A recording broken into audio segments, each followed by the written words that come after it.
وشق الجيوب ودعا بدعوى الجاهلیہ او کما قال النبی صلی اللہ علیہ وسلم۔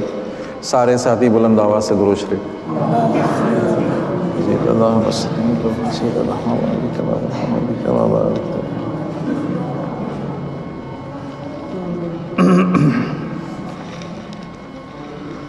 آپ علیہ الصلوۃ والسلام نے فرمایا وہ شخص میری امت میں سے نہیں ہے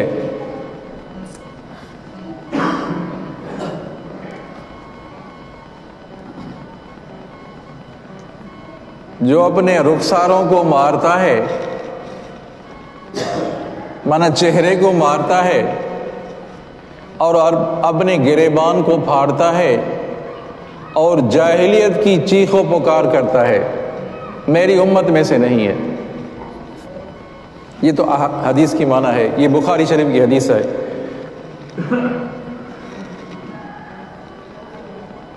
کیا معنی؟ کوئی غم آ جائے، کوئی تکلیف آ جائے تو اپنے آپ کو مارتے ہیں، گریبان پھاڑتے ہیں، جاہلیت کی چیخ و پکار کرتے ہیں۔ آپ نے دیکھا ہوگا ایسے لوگوں کو کہ اگر غم آ جائے تو کالے کپڑے پہنتے ہیں۔ آپ نے دیکھا ہوگا ایسے لوگوں کو کہ جب کوئی فوتی ہو جاتی ہے تو رات کو دودھ نہیں پیتے کہ بھائی دودھ نہیں پینا، چارپائی پر نہیں سوتے۔ اور ہم نے ایسے لوگوں کو دیکھا ہے، شاید آپ نے بھی کسی کو دیکھا ہوگا کہ جب فوتی ہوتی ہے تو سر میں مٹی ڈالتے ہیں، ہے نا، سر میں مٹی ڈالتے ہیں۔ ہم نے دیکھا ہے قبائل میں، ضلع جیکم آباد کی طرف اکثر کر کے ہمارے بلوچ حضرات ناراض نہ ہوں، ان کی جاہلیت کی باتیں ہیں عزیزو، ہم نے دیکھی ہیں یہ باتیں کہ وہ چوپل اٹھا کر اپنے بغل میں رکھتے ہیں اور اپنے سر پر مٹی ڈالتے ہیں۔ کیا مانا؟ اللہ کی رضا پہ راضی نہیں ہوئے نا، اللہ کے فیصلے پر راضی نہیں ہوئے۔ اللہ کا فیصلہ تھا، اس شخص کو اٹھانا تھا، اللہ کا فیصلہ، اللہ کے فیصلے پر ناراض ہوئے، مانا ناراضگی ہے رہی ہے۔ آپ علیہ الصلوۃ والسلام نے فرمایا، دوسری حدیث مبارکہ ہے، اول من یدعى الی الجنہ الذین یحمدون اللہ فی السراء والضراء۔ آپ علیہ الصلوۃ والسلام نے فرمایا کہ پہلے جنت میں ان لوگوں کو بلایا جائے گا جو اللہ کا حمد کرنے والے ہوں گے، اللہ کا حمد کرنے والے ہوں گے۔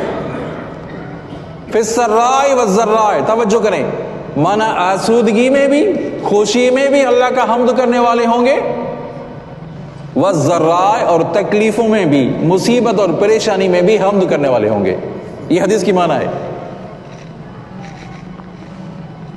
حدیث کے معنی کے لحاظ سے تو ایسا ہوگا نا کہ مانا اگر کوئی کسی کا بیٹا فوت ہو جائے، کسی کا باپ فوت ہو جائے، کسی کے بہن فوت ہو جائے تو کوئی کہتا ہے الحمدللہ، کوئی کہتا ہے الحمدللہ۔ ذرا توجہ کریں، حدیث کی معنی کی تشریح کو سمجھیں۔ حکیم اختر رحمہ اللہ نے اس حدیث کی معنی کی ہے، اور روح المعانی تفسیر، بہت بڑا تفسیر، اس سے معنی اخذ کی ہے، تشریح کی ہے۔ خوشی میں تو آدمی حمد کرتا ہے، الحمدللہ الحمدللہ۔ بھائی تکلیف میں کون حمد کرتا ہے؟ یہ جو حدیث مبارکہ میں ہے کہ خوشی کرنے والے بھی، جو خوشی میں بھی اللہ کا حمد کرتے ہیں، جو تکلیف میں بھی اللہ کا حمد کرتے ہیں، وہ جنت میں پہلے داخل ہوں گے۔ کیا معنی ہے حدیث کی؟ خوشی میں تو حمد سمجھ میں آ رہا ہے، تکلیف میں حمد کون کرتا ہے؟ بھائی کوئی کسی کا بیٹا فوت ہو جائے، کوئی کہے گا الحمدللہ؟ کون کہے گا؟ تو اس کی معنی کیا ہے؟ اگر کوئی تکلیف آ جاتی ہے، کوئی مصیبت اور پریشانی آ جاتی ہے تو میرے بندے صبر کرتے ہیں۔ کیا معنی؟ صبر کرتے ہیں، گویا کہ وہ اللہ کے رضا پہ راضی ہوتے ہیں، یہ بھی اللہ کا حمد کرتے ہیں۔ کیا معنی کی عزیزوں، کیا مطلب نکالا ہے؟ جو اللہ کی رضا پہ راضی ہوتا ہے، گویا کہ وہ اللہ کا حمد کر رہا ہے، تو گویا کہ اللہ کا حمد کر رہا ہے وہ۔ اللہ کی رضا پہ راضی رہے آدمی. اور جو بھی تکلیف آ جائے، کوئی مصیبت آ جائے، پریشانی آ جائے، تو انا للہ و انا الیہ راجعون پڑھو نا، انا للہ و انا الیہ راجعون، یہ پڑھنا ہے عزیزو. یہ ضروری نہیں کسی کی فوتی کی خبر آپ کو پہنچے تو انا للہ پڑھے، کسی حادثے کی خبر پڑے پھر بھی انا للہ پڑھے، کسی کی بیماری کی خبر پڑے، کسی پریشانی کی خبر آ جائے پھر بھی پڑھو زور سے، انا للہ و انا الیہ راجعون. یہ جملے میں ایسی برکت ہے، اتنی برکت ہے کہ اس کے کہنے سے غم ہلکا ہو جاتا ہے. یہ جملہ امت محمدیہ کو دیا گیا صلی اللہ علیہ وسلم کو. حضرت یوسف علیہ السلام، حضرت یعقوب علیہ السلام اور یوسف علیہ السلام کی جدائی میں پریشان ہو گئے، تکلیف آ گئی کہ کیا فرمایا، یا آصفا، کیا فرمایا، یا آصفا، اے یوسف تمہاری جدائی میں یہ میرے حال ہو گئے. حضرت یعقوب علیہ السلام کو یا آصفہ دیا گیا، امت محمدیہ کو، آپ صلی اللہ علیہ وسلم کو انا للہ و انا الیہ راجعون دیا گیا. آئی بات سمجھ میں؟ انا للہ، لام تملی کا ہے کہ ہم اللہ کی مل گئے، جو ہم اللہ کی مل گئے. بھئی یہ کپڑے ہیں میرے، میں شاپر میں ڈالوں میری مرضی، الماری میں رکھوں میری مرضی، پیٹی میں ڈالوں میری مرضی، بھئی میری چیز ہے نا. تو ہم کس کی مل گئے؟ ہم کس کی مل گئے؟ انا للہ، ہم اللہ کی مل گئے، ہم اللہ کی مل گئے. اس کی مرضی ہے، جب بلائے اس کی مرضی ہے. ارے میں نے کہا تھا نا نہیں جانا، حادثہ ہو گیا نا، میں نے کہا تھا نا نہیں جانا، حادثہ ہو گیا نا. یہ بھی توحید کے خلاف ہے، یہ بھی توحید کے خلاف ہے. ارے ابھی تو جوانی تھی یار، کھانے پینے کے دن تھے، عیش کے دن تھے، ابھی تو ان کو نہیں جانا چاہیے تھا. کہتے نہیں کہتے؟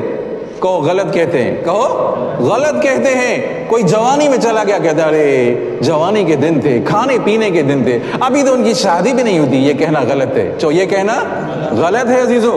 اللہ کی رضا پہ آدمی راضی رہے، اللہ کی رضا پہ. انا للہ ہے تو اس وجہ سے، للہ ہے تو اس وجہ سے ہم اللہ کی مل گئے، اس کی مرضی. راجعون کیا مانا؟ جدائی تو ہو گئی نا، باپ چلا گیا، بیٹا چلا گیا، بیوی چلی گئی، سمجھا نہیں؟ جدائی تو ہو گئی نا. تو یہ پیچھے جو الفاظ ہے، لفظ ہے، یہ تسلی کے لیے ہے کہ آج وہ گئے ہیں کل ہم بھی جائیں گے، آج وہ گئے ہیں کل ہم بھی اس کے ساتھ ملنے والے ہیں. تو انا للہ و انا الیہ راجعون ایسا جملہ ہے، یہ اس جملے کے کہنے سے غم ہلکا ہو جاتا ہے. سمجھا نہیں؟ آپ علیہ الصلوۃ والسلام نے فرمایا من ضرب الخدود وشق الجیوب ودعا بدعوى الجاہلیہ. مفتی نعمان صاحب نے کتاب لکھی ہے، اس کتاب سے میں نے حدیث پڑھی ہے، بخاری شریف کی حدیث ہے. جو اپنے رخساروں کو مارتا ہے، اپنے چہرے کو مارتا ہے، سمجھا، اپنے گریبان کو پاڑتا ہے اور جاہلیت کی پکار کرتا ہے چیخوں پر، او میرے بابا، او میری اماں، او میرے بیٹے. یہ کہتے ہیں نا، کہتے جو کہتے نہیں کہتے، ایسی یہ کہنا، یہ نوحہ کرنا، یہ خلاف ہے، یہ شریعت کے خلاف ہے. آپ صلی اللہ علیہ وسلم نے فرمایا جو اس طرح کرتا ہے میری امت میں سے نہیں ہے. ایک عورت کا بیٹا فوت ہو گیا، آپ صلی اللہ علیہ وسلم گزر رہے تھے، بیٹا فوت ہو گیا، اماں صبر کر. تو بچت کے یہ کہنے لگی کہ تمہارا بیٹا فوت ہوتا تو پتہ چلتا. آپ صلی اللہ علیہ وسلم چلے گئے تو کسی نے کہا کہ آپ نے کس سے بات کی ہے؟ اماں کس سے بات کی؟ امام الانبیاء خاتم النبیین صلی اللہ علیہ وسلم سے بات کی ہے.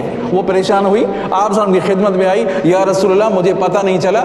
آپ صلی اللہ علیہ وسلم نے فرمایا تکلیف وہ ہے، صدمہ وہ ہے جو پہلے وقت آدمی صبر کرے. کیا وقت کرے؟ پہلے وقت آدمی صبر کرے. جب بیٹا ہوتا اسی وقت صبر کرنا. ابھی تو ایک دن دو دن کے بعد ہوتے میں صبر کرنا ہی ہے نا، صبر کرنا ہی ہے. اور کیا کرنا ہے؟ سب کیا مانا؟ صدمہ وہ ہے، صبر وہ ہے جو پہلے وقت آدمی صبر کرے. کیا؟ پہلے وقت آدمی صبر کرے.